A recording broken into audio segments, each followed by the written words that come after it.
Hello everyone, welcome back to বৃষ্টির বই ঘর। তো আজকে আমি অনেকগুলো বই তোমাদের সঙ্গে শেয়ার করব, মানে দেখাবো।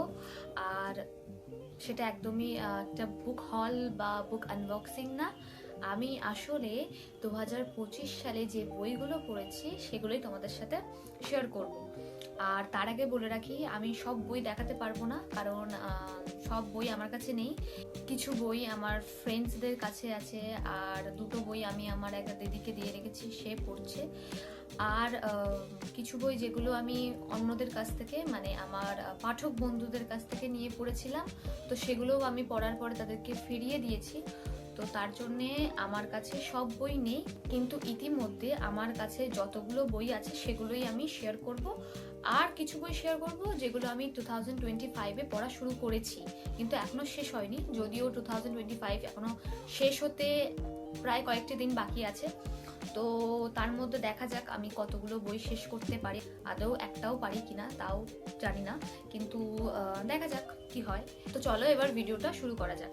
তার আগে বলে নিই, আমি কিন্তু এই ভিডিওতে কোনো রিভিউ দিচ্ছি না, মানে কোনো বই নিয়ে আমি কথা বলবো না।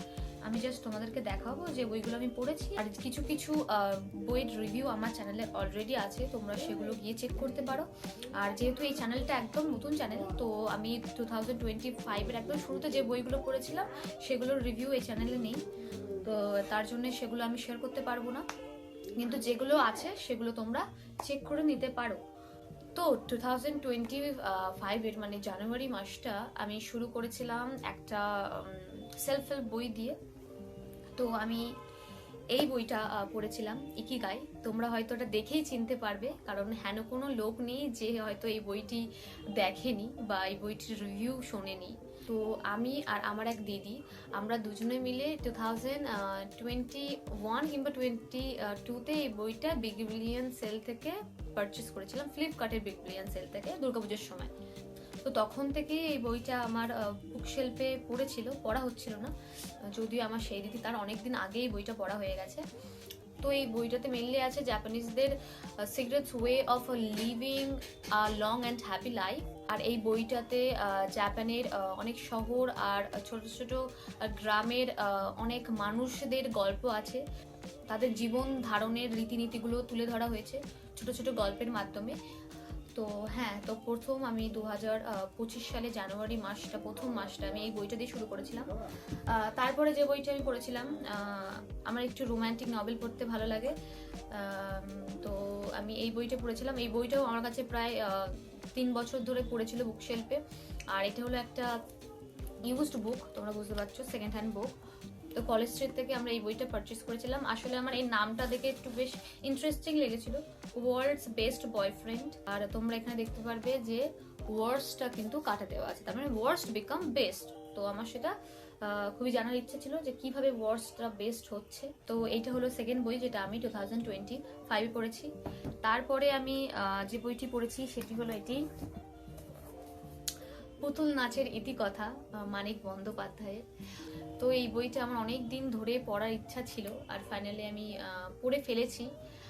আর পড়ার পরেই আমি দেখি যে প্রায় কয়েক মাস পরেই দেখি একটা মুভি বা নেটফ্লিক্স, আমার অতটা খেয়াল নেই, তো সেটা রিলিজ করে বেঙ্গলিতে। অস্বাভাবিকভাবে আমি যখন এই বইটা পড়ছিলাম, আমি শশীর যে ক্যারেক্টারটা আছে এই বইটিতে, তো সেটার সঙ্গে, মানে যখন শশীর ক্যারেক্টারটা কল্পনা করছিলাম তখন আবির চ্যাটার্জির সঙ্গে সেই ক্যারেক্টারের মিল পাচ্ছিলাম। তো আমার মনে হয়েছিল যদি কখনো এরকম ধরনের, মানে যেমন ইন্দুবালা ভাতের হোটেল, তো এরকম ধরনের অনেক মুভি রিলিজ হচ্ছে, তো আমার মনে হয়েছিল যদি কখনো এটা, এই গল্পটা নিয়ে কখনো কোনো মুভি বা ওয়েব সিরিজ যাই হোক না কেন, তো সেটাই শশীর এই ক্যারেক্টারটা আবির চ্যাটার্জির সঙ্গে খুব ভালোভাবে যাবে। মানে আবির চ্যাটার্জি যদি সেই ক্যারেক্টারটা প্লে করে শশীর ক্যারেক্টারটা, তাহলে সেটা খুব ভালো হবে, খুব ভালোভাবে ফুটে উঠবে। এই বইটা পড়ার প্রায় কয়েক মাস পরে আমি দেখি যে পুতুল নাচের ইতিকথার মুভিটা রিলিজ হয়েছে, আর সেখানে অস্বাভাবিকভাবেই আবির চ্যাটার্জি শশীর চরিত্রে আছে। তো হ্যাঁ, তো এটা হলো থার্ড বই যেটা আমি 2025-এ পড়েছি। তো তারপরে একটি বিখ্যাত এক রাইটারের লেখা, আমাদের কবিগুরু রবীন্দ্রনাথ ঠাকুরের লেখা, সেটা হলো চোখের বালি। তো এই বইটাও আমার অনেকদিন ধরেই পড়ার ইচ্ছা ছিল। তো একদিনকে হঠাৎ করে আমার এক দিদি ফোন করে, তো আমরা কথা বলছিলাম, আর তখন সে শেয়ার করে যে রবীন্দ্রনাথ ঠাকুরের চোখের বালি গল্পটি সে পড়েছে আর তার খুব ভালো লেগেছে। তারপরে কেন ভালো লাগলো, কোন ক্যারেক্টার ভালো লাগলো, সেই সব নিয়ে আলোচনা হচ্ছিল। তো তার মুখে আরো শুনে আমার আরো গল্পটা পড়ার চাহিদাটা আরো বেড়ে যায়। ঘরে যে শোকেস আছে, সেই শোকেসের ভিতরে একদম পিছনের দিকে এই বইটা ছিল। তো তারপরে পাওয়া মাত্রই আমি তো খুবই আপ্লুত হয়ে পড়ি। তো হ্যাঁ, এটা হলো 4th নম্বর বই যেটা আমি 2025-এ পড়েছি। এই বইগুলো আমি দেখাবো, সেগুলো হয়তো তোমরা অলরেডি আমার চ্যানেলে দেখে নিয়েছো।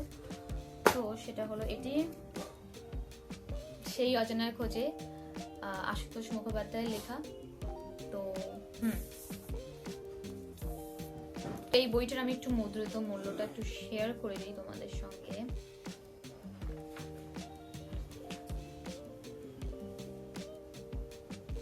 $400, কারণ এর কোয়ালিটিটাও তেমন খুব ভালো।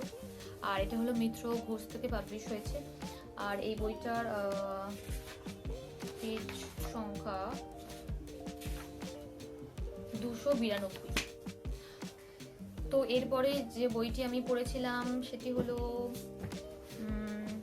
এটি 12 Years My Messed Up Love Story by Chetan Bhagat. মানে 3 থেকে 4 মাস হয়েছে বইটি পাবলিশ হয়েছে।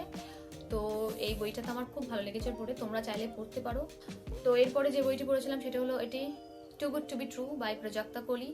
তো প্রাজক্তা কোলির আমার রাইটিং স্টাইল আমার খুব ভালো লেগেছিল। তোমাদের সাথে আমি এই বইটার সম্পর্কে এই চ্যানেলে কোনো রিভিউ নেই, আমার ইংলিশ চ্যানেলে এই বইটা নিয়ে রিভিউ আছে। তারপরে যে বইটা আমি পড়েছিলাম সেটা হলো এটি set on you by Amelia Kalyani by Jibanananda Das. এটি একটা একদম ছোট স্টোরি। তো এটা একদম একটা ছোট্ট গল্প, এটা একদম একটা ছোট্ট গল্প, 143 পেজের গল্প। তো জীবনানন্দ দাশের একটা বই আমি ইতিমধ্যে পড়া শুরু করে দিয়েছি, তোমাদেরকে আমি পরে দেখাচ্ছি। নিপাদের বাড়ি, তোমরা হয়তো অলরেডি অনেকেই এই বইটার রিভিউ আমার চ্যানেলে দেখেছো। রবি দত্তের প্রথম কোনো লেখা আমি পড়েছি, আর পরবর্তীতে আমার 2026-এ তার লেখা অনেক গল্প পড়ার ইচ্ছা আছে। তো তারপরে আমি যে বইটি পড়েছি সেটা হলো এটি Delhi is not far by Ruskin Bond. তো এটার রিভিউ আমার ইংলিশ চ্যানেলে দেওয়া আছে, তোমরা চাইলে সেখানে গিয়ে চেক করতে পারো। আর আমি যে বইটা আমি পড়েছি এটা হলো একদম আজকে সকালে আমি পড়া শেষ করলাম, আর সেটা হলো এটি। দেখে তোমরা বুঝতে পারবে না কি বই এটা, কারণ এই বইটা প্রথমত এই বইটা আমার নয়, এটা আমার পাশের বাড়ি এক দাদার। তো আমার মা তাদের বাড়ি যায়, তো তখন গিয়ে এই বইটা দেখে মার ইচ্ছা হয় যে মা এই বইটা পড়বে। তো এটা হলো ছোটদের মহাভারত বাই উপেন্দ্র কিশোর রায়চৌধুরী। আর আমি পুরোটা দেখালাম না কারণ এখানে অনেক কিছু লেখা টেখা আছে। তো আমার মা মেনলি এই বইটা নিয়ে এসেছিল পড়বে বলে। তো আমি মাকে বলি যে আমার অনেক দিন ধরেই, আমি জানি না এটা হলো ল অফ অ্যাট্রাকশন কিনা, কারণ আমি অনেক দিন ধরেই চাইছিলাম যে মহাভারতটা পড়তে, আর এরকমই বই চাইছিলাম যে যেটা একটু সহজ ভাষায় হবে, একটু ছোট হবে, কিন্তু আমি মূল বিষয়টা সম্পর্কে জানতে পারবো পড়ে। তো দেখো আশ্চর্যভাবে আমার মা সেই বইটা নিয়ে আসলো যেটা আমার খুবই পড়ার ইচ্ছা ছিল। তো এটা একদম সহজ ভাষায় দেওয়া আছে উপেন্দ্র কিশোর রায়চৌধুরীর। এমনকি আমি কদিন আগে কিশোর ভারতীতেই মনে হয় কিশোর ভারতী কিংবা সন্দেশেই আমি উপেন্দ্র কিশোর রায়চৌধুরীর লেখা নিয়ে পড়ছিলাম। তো সেখানে আমার ইচ্ছা ছিল যে আমি তখন ওই পড়তেই মনে মনে বলছিলাম যে উপেন্দ্র কিশোর রায়চৌধুরীর লেখা আমি ভবিষ্যতে পড়বো। তো প্রায় জাস্ট কয়েক মাসের মধ্যেই আমার হাতে এই বইটা চলে আসলো। তো আমি মাকে বললাম যে তুমি তুমি কদিন পরে পড়ো, আগে আমি বইটা শেষ করে নিই। তো এই বইগুলোই আমি পড়েছি 2025-এ। আর ওই যে বললাম সব বই আমার কাছে নেই, আর এখন যে বইগুলো আমি পড়া অলরেডি শুরু করেছি সেগুলো দেখাই তোমাদেরকে।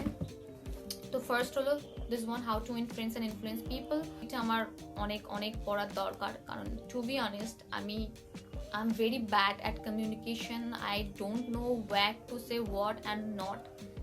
তার জন্য আমার এই বইটা পড়া উচিত, আর আমি পড়ছিও। তো দেখা যাক এটাকে কেমনভাবে অ্যাপ্লাই করা যায় জীবনে। তো তারপরে যে সেলফ হেল্প বইটা পড়ছি সেটা হলো এটি, the everyday hero manifesto by Robin Sharma. He is one of my favourite self help writers. আর আশা করছি 2026-এ পুরো বইটা একবার পড়া হয়ে যাবে। তারপরে যে বইটা আমি এখনো পড়ছি সেটা হলো এটাই, এটা অনেকদিন আগে শুরু করেছি, প্রায় 1.5 মাস মতন হয়তো হতে যায়, অচেনা অজানা বিবেকানন্দ বাই শঙ্কর। তো এই বইটা 2026-এ শেষ হয়ে যাবে, এটা আমি কথা দিতে পারি। আচ্ছা, তারপরে আরেকটা বই পড়ছি সেটা হলো এটি, গ্রেট এক্সপেকটেশন বাই ডিকেন্স। তো এটা আমার সিলেবাসে আছে। আর সিলেবাসে আছে বলে তার জন্য পড়ছি না, এটা আমার মানে গল্পটা সম্পর্কে জানার ইচ্ছা ছিল, তো তার জন্য পড়ছি। একটু ডিফিকাল্ট কিছু ট্রাই করার ইচ্ছা ছিল, তো তার জন্য পড়ছি। আচ্ছা, তারপরে যে বইটা পড়ছি সেটা হলো এটি, সিদ্ধার্থা। আর প্রথম দুটো চ্যাপ্টার নিয়ে আমরা আমাদের কয়েকজন পাঠক বন্ধুরা একসাথে বসে আমরা আলোচনা করেছিলাম দুটো চ্যাপ্টার নিয়ে, তো সেটা বেশ লেগেছিল। তো তারপরে আমি যে বইটা পড়ছি সেটা হলো মাল্যবান বা জনন দাস।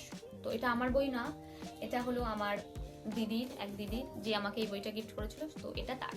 তো সে যখন শোনে যে আমার এই বইটা পড়ার খুব ইচ্ছা, তো সে বললো যে তার পড়া হয়ে গেছে, তো সে বললো যে এই বইটা পড়ে রিভিউ দিতে আমার চ্যানেলে। তো সেই রিভিউটা আমি জানি না 2025-এ আসবে কি না, নাকি 2026-এ আসছে, সেটা আমি বলতে পারছি না। তো হ্যাঁ, এই বইটা আমি এখনো পড়ছি।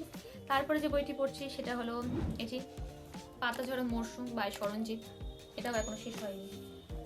তো that's it, see you in another video, till then you take care, by.